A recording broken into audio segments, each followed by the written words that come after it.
el ALA se convierte en porfobilinógeno. El porfobilinógeno a través de la deshidratasa. Fíjense qué interesante. Al ácido gamma-aminolebulínico le quitamos agua, le quitamos H2O y se vuelve porfobilinógeno. Este porfobilinógeno se vuelve hidroximetilbilano y posteriormente este se vuelve uroporfirinógeno. El uroporfirinógeno, no se los voy a hacer muy larga, se convierte en protoporfirina 9, que es la unidad, que es la proteína de la hemoglobina antes de ser hemoglobina. Y aquí es donde está la cuestión. La protoporfirina 9 se une al hierro a través de la enzima ferroquelatasa. Fíjense, queloide, que endurece, quelatasa, que evita el endurecimiento del hierro y permite la unión de la protoporfirina 9 al hierro. La protoporfirina 9 más el hierro a través de la ferroquelatasa, que es lo que lo convierte en hemoglobina. Este proceso es muy importante y bastante interesante porque aquí es donde salen las enfermedades como la porfiria. En alguno de estos son 3 tipos de porfiria y gente que dice que son incluso más, no es verdad. Una de estas enzimas sale mal y no se convierten nunca en hemoglobina y se quedan en formato de uroporfirinógeno o protoporfirina. La cuestión está en que la clave aquí es que la protoporfirina 9 más ferroquelatasa más hierro forman el grupo hemo que corresponde a la hemoglobina y la hemoglobina gana todas esas propiedades muy bien estructuradas que nosotros ya conocemos. ¿Y cuáles son las propiedades de la hemoglobina? Les estoy a punto de dictar, por favor anótense. ¿Cuáles son las propiedades de la hemoglobina? 1. Tiene gran tolerancia a las sustancias oxidativas. ¿Qué quiere decir esto? Que si tú le pones abundante oxígeno a una membrana celular, el oxígeno obviamente lo oxida y empieza a lesionar la membrana celular. Es por eso que han visto, por ejemplo, probablemente en bioquímica, ¿no? Las especies reactantes de oxígeno o las ROS, Reactive Oxygen Species. Y está perfecto.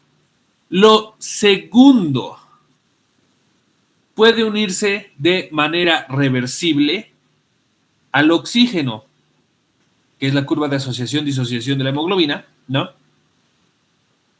Tercero, puede unirse de forma reversible al hierro.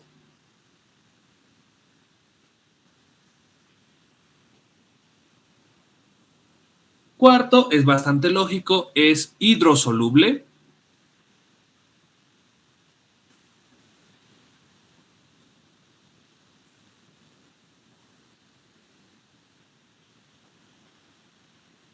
Y quinto, casi no tiene actividad oncótica.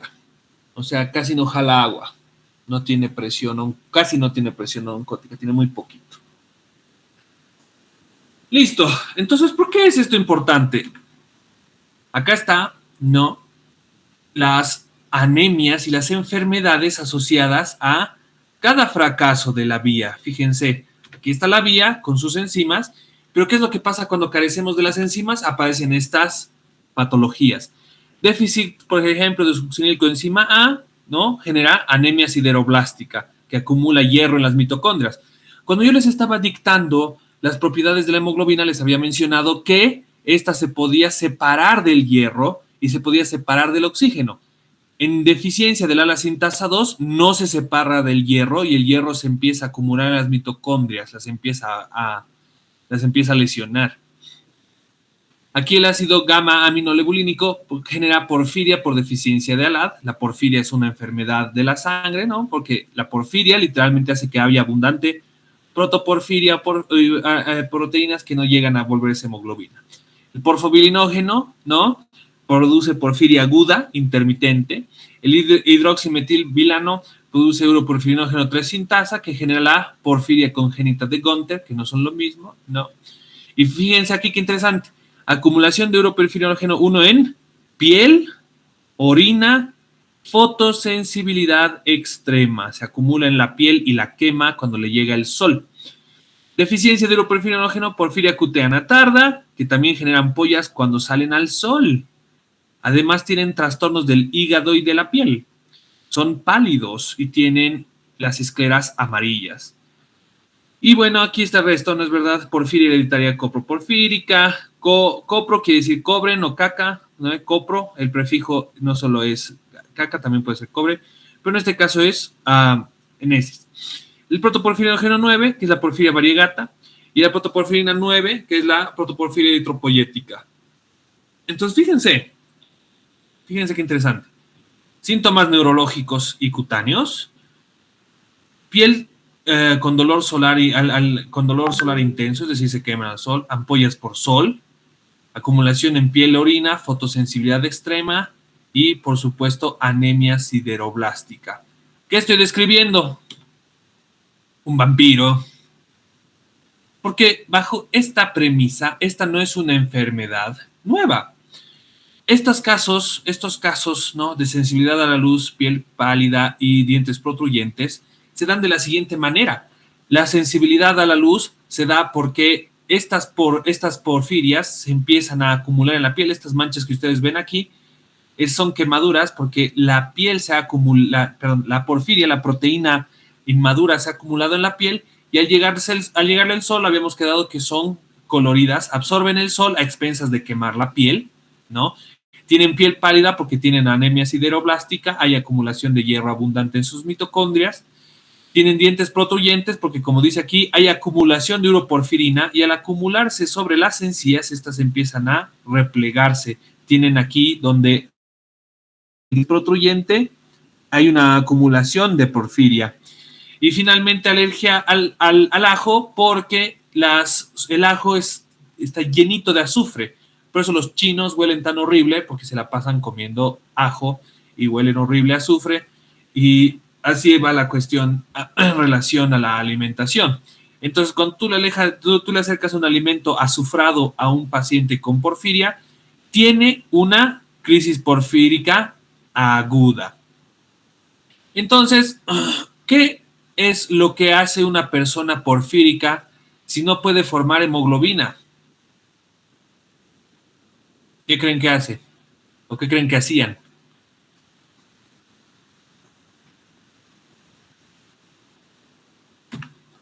Pues se la tomaban la sangre, literalmente. Esto que ustedes están viendo aquí es un cuadro describiendo dichos casos. Miren cómo están recolectando la sangre. Eventualmente, es verdad, los famosos vampiros que nosotros hemos conocido desde el 1300 al 1700 eran muy probablemente personas enfermas de porfiria que se alejaban de la ciudad porque, como saben, había muchos prejuicios en esa época y cualquier cosa que era considerada extraña, miren el aspecto de este individuo, era considerado anormal. Entonces, ¿qué es lo que hacían? Se replegaban a las áreas rurales y al notar que se iban a empezar a morir, lo que hacían era tomar sangre, pero ¿cuándo salían a buscar víctimas como esta? Durante la noche. Salían durante la noche, secuestraban a los viajeros del área rural, los llevaban a sus cuevas o a sus castillos, les rajaban la garganta, que es por eso que es una creencia frecuente, sangre en pequeñas cantidades para compensar las carencias hematológicas que estaban sufriendo. ¿Por qué es esto importante? Bien, cuando nosotros entendemos la naturaleza de la hemoglobina, ahora ya sabemos cómo se sintetiza y qué es lo que transporta, ¿no es verdad?, a través de su capacidad. El hierro es importante porque el hierro en su cadena férrica permite la unión del oxígeno a la hemoglobina sin oxidar el eritrocito. Entonces, para eso es importante el hierro. Entonces, van a disculpar esta imagen, ¿no? No, normalmente utilizo la pizarra, pero para mí es una cagada dar clases en este formato porque me apoyo mucho en la pizarra. Entonces, la bilirrubina, ¿no es verdad?, es el segundo estadio del ciclo de vida de la hemoglobina. La hemoglobina, ¿cuánto vive un eritrocito, señores? Depende en varones y mujeres. 120 días 120. aproximadamente. Ya, está bien, correcto. ¿Alguien estaba diciendo que varía el promedio? ¿Qué estaban diciendo? En mujeres y en varones varía cierta cantidad de días, pero su promedio es de 120. Correcto, muy bien. ¿Alguien sabe por qué es de 120? A ver, por un punto. Hay un porqué. Eritrocito a la 1, eritrocito a las 2, eritrocito a las 3. Los eritrocitos son elásticos, pero a medida que van envejeciendo, que van pasando los días, se vuelven menos elásticos. Cuando llegan al vaso después de 120 días, no es que están programados para morirse, no expresan P53, no expresan genes que los hacen morirse, simplemente son poco elásticos y no pueden salir del vaso. El vaso, como ustedes deben saber, y si no saben les digo, es parte del sistema retículo endotelial y alberga abundantes macrófagos, y todo lo que se queda dentro del vaso es fagocitado. Entonces el eritrocito viejo no elástico no sale del vaso y es fagocitado por los macrófagos del vaso. Al ser fagocitado, libera su hemoglobina y la hemoglobina le va a suceder lo siguiente. Es separada en su grupo hemo y en el grupo globina, es decir, hemoglobina se separa y el grupo hemo y la globina se van por su lado. ¿Qué enzima separa a la hemoglobina? La hemooxigenasa, o hay textos que dicen que se llama hemooxidasa. La globina simplemente vuelve al hígado, esta de acá, vuelve al hígado para hacer otras globinas. El grupo hemo se va a separar y se va a volver biliverdina. La biliverdina, no es verdad, la biliverdina separada por la hemooxigenasa, el grupo hemo ya no es grupo hemo, pasa a ser biliverdina por la hemooxigenasa. La biliverdina pasa a ser bilirrubina no conjugada o bilirrubina indirecta a través de la enzima biliverdina reductasa. Es decir, la biliverdina con la enzima biliverdina reductasa pasa a ser bilirrubina no conjugada o indirecta. Perfecto.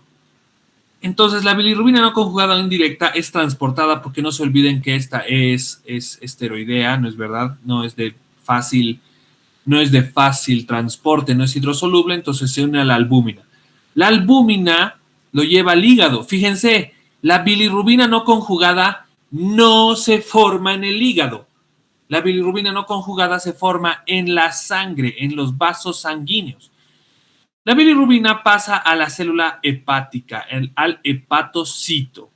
En el hepatocito, ¿no es verdad? La UDP-GT, que es literalmente glucuroniltransferasa, GT, glucuroniltransferasa, convierte la bilirrubina no conjugada o indirecta en bilirrubina directa. Es decir, la bilirrubina directa o conjugada se forma en el hígado y luego la libera. ¿A dónde la libera? A la segunda porción del duodeno, a través del conducto. ¿Qué se llama el conducto? Pero señores, del hígado, ¿cómo se llama el conducto del hígado? Conductos hepáticos. Muy bien, es el conducto hepático. Es el conducto hepático. El conducto hepático libera su bilirrubina conjugada a la segunda porción del duodeno. Esta bilirrubina conjugada se une a las heces y le da el color característico medio negruzco café a las heces fecales, que cuando se une a las heces se denomina estercobilina, es decir, estercobilina es la bilirrubina en las heces. Otra parte va a la circulación enterohepática. En la circulación enterohepática, por ejemplo, quiere decir que pasa al sistema venoso, ¿no es verdad? Es filtrado por el riñón y le da la coloración amarillenta, es decir, bilirrubina directa filtrada en el riñón le da la coloración amarillenta a la orina, generando urobilinógeno. Entonces, heces fecales con bilirrubina, estercobilina, orina mezclada con bilirrubina, urobilina. Listo. Así es como funciona. ¿Por qué es esto importante? SAS. Porque la bilirrubina tiene un recuento, ¿no es verdad? Que lo vamos a ver en adultos primero, cuando estén en pediatría. Si quieren, charlamos de los valores normales en los niños, porque hay un valor para el neonato, es decir, desde que nace hasta que cumple 28 días, para el lactante menor de los 28 días a los 2 años, para el lactante mayor de los 3 años a los 5 años, para los escolares de los 6 años hasta los 8 años, o sea, un montón de bilirrubinas hay que saber para hablar de los bebés y de los niños. Entonces, mientras tanto nos vamos a enfocar en los adultos, que tienen un promedio de 0,3 a 1 miligramo decilitro. La bilirrubina directa de 0,3 miligramos decilitro, ¿no es verdad? O sea, de 0,1 a 0,3, obviamente, este es el valor máximo. Y la bilirrubina indirecta hasta 0,7 miligramos decilitro. Consideramos ictericia cuando supera los 2 miligramos, la hiperbilirrubinemia subclínica de 1 a 2 miligramos. ¿Qué quiere decir esto? Préstenme atención. Hiperbilirrubinemia subclínica, debajo de la clínica, quiere decir, es que ha aumentado la bilirrubina, pero no ha pintado de amarillo a nuestro paciente. Cuando supera los 2 miligramos y pinta de amarillo al paciente, se llama Ictericia. correcto. La ictericia se considera ictericia dependiendo de la bilirrubina directa o indirecta. Bajo esa premisa, fíjense, la ictericia tiene clasificación, porque la bilirrubina está directamente relacionada con la función hepática. La ictericia prehepática, hepática y posthepática. La ictericia prehepática normalmente es hemolítica. ¿Qué quiere decir prehepática? Esta bilirrubina no conjugada que se forma en la sangre antes de llegar al hígado, prehepática. Esta bilirrubina ha aumentado dentro de la sangre exclusivamente. Entonces, normalmente asociada a procesos hemolíticos como las malformaciones globulares, hemoglobinopatías, ¿como cuál? Como esta. Las tóxicas, ¿no es verdad? Los envenenamientos por mordeduras, las toxicosis por mordeduras de serpientes, las infecciosas, como por ejemplo las fiebres enterales, las inmunológicas, como las reacciones adversas, en contra de la sangre materna, y las mixtas, el favismo, la hemoglobinuria paroxística N, que son enfermedades muy raras. La hepática, es decir, aquí en la ictericia hepática, quiere decir que hay una enfermedad dentro del hígado. En defectos de captación, es decir, que el hígado no tiene las barreras, este ciclo para captar la bilirrubina no conjugada, el síndrome de Gilbert. Defecto de excreción, es decir, que no pueden expulsar, ya sea por defectos físicos del hígado o por defectos congénitos, síndrome de Johnson y el síndrome de Rotor. Defectos de conjugación, es decir, que no tienen la enzima esta, la glucuroniltransferasa, no tienen la enzima. Klinger-Najar, que es un síndrome pediátrico, les da a los niños. Medicamentos, ¿no es verdad? Como, por ejemplo, cuando las personas tienen alergia al paracetamol o al ibuprofeno. Y las hepatopatías, como por ejemplo que alguien se ponga a tomar y no pare de tomar alcohol por 30 años, que produce cirrosis hepática, corresponde a una hepatopatía. Lesiones intrínsecas de la lesión hepatocelular, cirrosis hepática nuevamente, fármacos y alcohol, hepatitis viral. La hepatitis viral, que son la hepatitis A, B, C, D y E. La hepatitis A y E son por consumo de heces fecales contaminadas con hepatitis. La B, la C y la D, B de burro, C de casa y D de dedo, son por contacto sanguíneo con sangre contaminada o contacto sexual. Entonces, recalcamos, la prehepática, antes del hígado, enfermedades exclusivamente de la sangre o asociadas a la sangre de forma casi intrínseca. La ictericia hepática, lesión del hígado que produce un aumento de la ictericia. Y posthepática, procesos obstructivos. Son extrahepáticas básicamente. Coledocolitiasis, es decir, un cálculo que obstruye el conducto colédoco, donde desemboca el conducto de Wirsung y el conducto hepático común. Neoplasia de cabeza de páncreas y conductos biliares. Las neoplasias, es decir, los tumores de la cabeza de páncreas, hace que se aplaste el conducto colédoco y este obstruya la vía hepática. Y las colestasis intrahepáticas por sepsis, por ejemplo, embarazo postoperatorio. En el embarazo postoperatorio, por ejemplo, no es nada más que el resultado de la descompresión súbita del abdomen tras una cesárea. Las crónicas, la cirrosis biliar primaria, colangitis esclerosante y sarcoidosis. Cuando hay colangitis esclerosante, aquí dice esclerosante, por ejemplo, en las enfermedades fibrosas, después de que hay mucho tiempo cirrosis, la lesión de la proliferación del tejido fibroso del hígado pasa a la vía hepática y empieza a endurecerlo, y eso es una sentencia de muerte, por si acaso. No se puede volver de eso y la persona va a fallecer muy probablemente. Entonces, por ejemplo, ya presentando la ictericia, perdón, fíjense.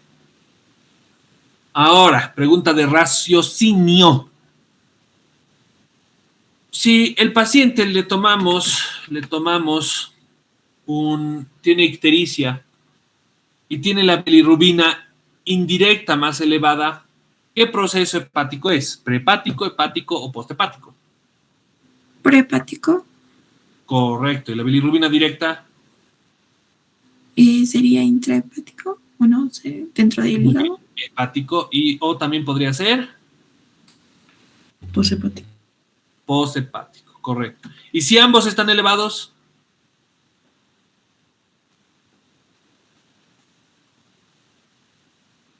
La bilirrubina total está elevada porque la bilirrubina directa e indirecta está elevada. Hepática. Puede ser cualquiera. ¿Hepática? Puede ser, sí o sí, tiene que ser hepático. Pero puede ser hepático con prehepático o hepático con posthepático. Ahí sí cagan. Porque el paciente hay que hacerle una historia clínica muy, muy, muy, muy fina para determinar. Muy fina. Porque si, por ejemplo, tiene prehepática y hepática elevadas, miren, fíjense, todo este espectro de enfermedades tiene. Todito esto. ¿Cómo vas a confirmar o descartar? Preguntando. Pero, ¿cuál es el más probable de hacer ambos? De elevar ambos. Este de acá. La hepatitis viral y los medicamentos. Porque ustedes deben estar pensando, si tiene cirrosis, a ver, anatomía de cirrosis del hígado, el hígado comparte su sistema vascular con el esófago. Entonces, si está hinchado por cirrosis hepática el hígado, también tiene varices esofágicas, por si acaso, vomita sangre que viene de su esófago. Eso es una gran forma de separarlo, digamos. Entonces, ¿cómo clasificamos la ictericia? Las ictericias se clasifican, o sea, dentro de, ya sabemos que existe la ictericia. Tiene que tener superior a 2 miligramos y tiene que estar amarillo. Pero si aparte de amarillo está pálido, y si aparte de amarillo está rojo, y si aparte de amarillo está verde, la ictericia adquiere un apellido que aquí, por ejemplo, se llama ictericia flavínica. Flavos quiere decir blanco o pálido. Fíjense aquí. Es amarillo y es pálido. ¿Alguien sabe qué enfermedad es esta? Los amarillos pálidos. ¿No? Y ahora, fíjense. El borde de su boca negro, el borde de sus ojos negro. Hasta parece hindú, de lo que está más oscuro su ojo, pero al mismo tiempo está amarillo. Estos señores que ustedes están viendo se llama anemia falciforme, sickle cell disease. Esto es una anemia falciforme. Y como tiene hemólisis, porque el eritrocito cuando se separa la hemoglobina genera destrucción, hay una falla, hay una hemólisis. ¿Hay ictericia? ¿Prehepática? Prehepática, correcto, fíjense ustedes. La anemia falciforme es ictericia con pérdida de colores, es blanco. Este infame bebé probablemente fallezca, si es que no ha fallecido ya. Coloración amarillenta con múltiples focos rojos, ictericia rubínica. Fíjense, tiene esta distorsión cefalocraneal, está deforme, tiene puntos amarillos, tiene sífilis secundaria, causa de ictericia rubínica. Su hígado, probablemente que está causando esta anormalidad del abdomen, ha sido invadido por ¿cómo se llama esto? Por la sífilis secundaria, ¿no? El treponema pallidum, y le está causando la ictericia rubínica, es amarillo con rojo. Y finalmente la ictericia melásmica, que es una señal de que el paciente ya necesita un cambio de hígado muy rápidamente. Fíjense este individuo, Ya tiene hasta desvío ocular, muy probablemente está haciendo encefalopatía hepática. Probablemente ya se comporta como un loquito. Es amarillo-verde sus ojos. Quiere decir que está cursando con una enfermedad hepática terminal. Va a morir pronto, al menos que se le cambie la vía hepática, al menos que se le cambie el hígado. Le tiene que cambiar todo el hígado para que sobreviva. Hasta aquí.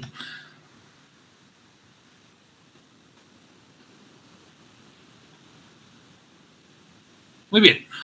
Rojizo algunas partes del cuerpo. Esa es una buena pregunta. La circunstancia es la siguiente: cuando hay ictericia rubínica, quiere decir que el proceso ictérico, sea cual sea, normalmente es, como han visto, son infecciones crónicas, ha empezado a comprometer los pequeños vasos sanguíneos, los capilares de la piel. La colonización ha hecho que estos se vuelvan esclerosados y se rompan con facilidad. ¿Y por qué se rompen con facilidad? Porque la piel es elástica y el capilar debe ser igual de elástico que el vaso sanguíneo, porque si no se rompe. Pero si está esclerosado, en este caso, por ejemplo, por la sífilis, la piel sigue siendo laxa, la elasticidad de la piel, el vaso esclerosado no puede alcanzar la elasticidad de la piel, esta se fractura y genera pequeñas hemorragias que no son petequiales, que le dan ese aspecto. Eso es lo primero. Lo segundo, la respuesta inmunológica, que le da el aspecto eritematoso normalmente en los sitios de los pliegues. Entonces tiene que cursar con un proceso que comprometa todos los órganos colagenosos. Entonces, ¿qué órganos están colagenosos? Los vasos sanguíneos, las articulaciones y el riñón. Y al mismo tiempo tiene que tener un proceso que sea fibrosante. ¿Y qué órgano es sensible a la fibrosis? El hígado. Entonces, jode dos cosas al mismo tiempo: los órganos colagenosos y los órganos parenquimatosos. Le da la ictericia rubínica. Buena pregunta. ¿Alguien más? Gracias, doctor. No hay problema.